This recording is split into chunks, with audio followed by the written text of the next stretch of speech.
മുംബൈ ഇന്ത്യൻസിനെതിരായ ഗുജറാത്ത് ടൈറ്റൻസിന്റെ വമ്പൻ തകർച്ച IPL ചരിത്രത്തിലെ തന്നെ കറുത്ത അധ്യായമായി മാറിയിരിക്കുകയാണ്. പവർ പ്ലേയിൽ റബാഡ തീ തുപ്പുന്ന പന്തുകളുമായി മുംബൈയെ വിറപ്പിച്ചെങ്കിലും പിന്നീട് കണ്ടത് ഗുജറാത്ത് ബൗളിംഗ് നിരയുടെ ദയനീയമായ കീഴടങ്ങലായിരുന്നു. മധ്യ ഓവറുകളിൽ നിയന്ത്രണം പൂർണ്ണമായും നഷ്ടമായ ടീമിന് തിലക് വർമ്മയുടെ പ്രഹരശേഷിക്ക് മുന്നിൽ മറുപടിയുണ്ടായിരുന്നില്ല.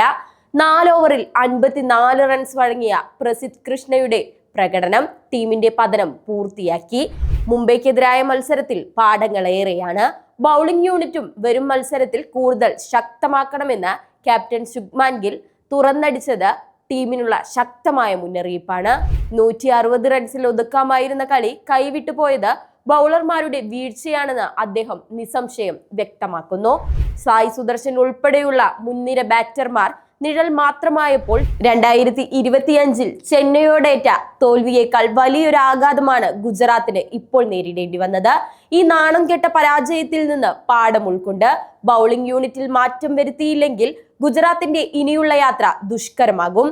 വരും മത്സരങ്ങളിൽ ഗില്ലും സംഘവും എങ്ങനെ തിരിച്ചു വരുമെന്നാണ് ആരാധകർ കാത്തിരിക്കുന്നത്.